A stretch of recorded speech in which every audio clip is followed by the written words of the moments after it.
မင်္ဂလာပါကိုနိုင်အခုဒီစုံမဲ့တချင်းလေးက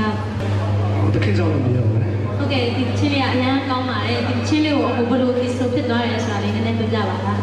ကျွန်တော်တကယ်ချင်းတေးဆိုအဆန်နေပြီးတော့သူဖျားချင်းကိုနော်ဖျားခွေလို့တော့အဲ့ဒါကျွန်တော်ဒီချင်းဆိုလာပြီးကျွန်တော်တချင်းသူဆိုပြလိုက်ချင်းကြိုက်တော့အဲ့ဒါကျွန်တော်ဟုတ်ကဲ့ဒီချင်းလေးကအများကောင်းတယ်ပေါ့နော်ကျွန်တော်တို့ဒီဘဝအသိပဲ live show ဒီအစီအစဉ်လေးမှာဒီကုသကလာပြီးတော့ဒီဆိုပေးတဲ့ပုံနောက်အောင်လည်းလက်ခင်တိုင်းကောင်းချီးပေးပါစေလို့ကျေးဇူးတော်ပါတယ်ဟုတ်ကဲ့အခုရဲ့တချင်းလေးကိုနားဆင်မယ်နော်ဟုတ်ကဲ့ပါခတ်သိတော့ရာရီဟာခတ်သိတော့ရာရီဟာတကယ်အချစ်ကြောင့်သာတကယ်အကြောင်းသာဖြစ်တည်ခဲ့တာပါတကယ်လို့ဖျားမရှိခဲ့ရှင်ကွာဒီမြေပေါ်ရှိသမျှတွေဟာမျက်စိတမိတ်တွေအရာအလုံးများဆုံးဖြတ်သွားမှာပါတကယ်မရှိခဲ့ရင်လည်းနေတဲ့တော့ကဘာကြီးတော့ရပ်တန့်သွားမှာပါကျွန်တော်ဘဝလည်းတူပါ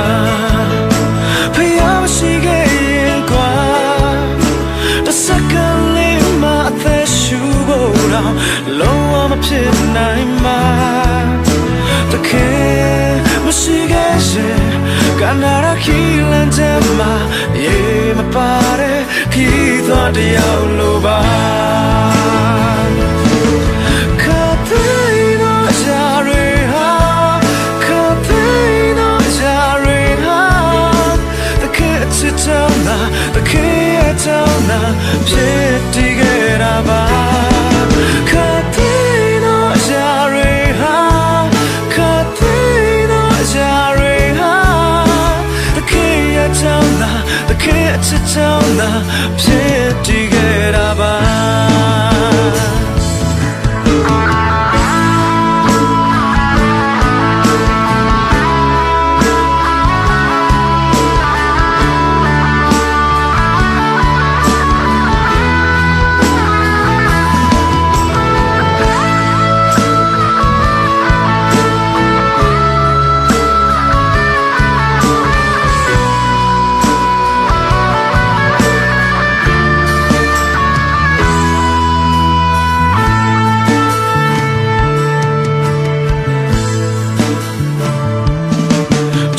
ဖျားမရှိခဲ့ရင်ကွာဒီမြေပေါ်ရှိသမျှတွေဟာမျက်စိတမိတ်တွေအရာအလုံးများဆုံးဖြတ်သွားမှာပါတကယ်မရှိခဲ့ရင်လည်းနေတဲ့တော့ကဘာကြီးတော့ရပ်တန့်သွားမှာပါကျွန်တော်ဘဝလည်းတူပါဖျားမရှိခဲ့ရင်ကွာတစက္ကန့်လေးမှအသက်ရှူဖို့တော့လုံးဝမဖြစ်နိုင်မှာ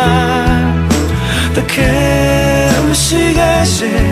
ကနာရခီလန်ချမ်းမှာရေမပါတဲ့ခီးသွားတယောက်လိုပါခတ်သိတော့ရာရီဟာခတ်သိတော့ရာရီဟာအချစ်ကြောင့်သာတကယ်အကြောင်းသာဖြစ်တည်ခဲ့တာပါ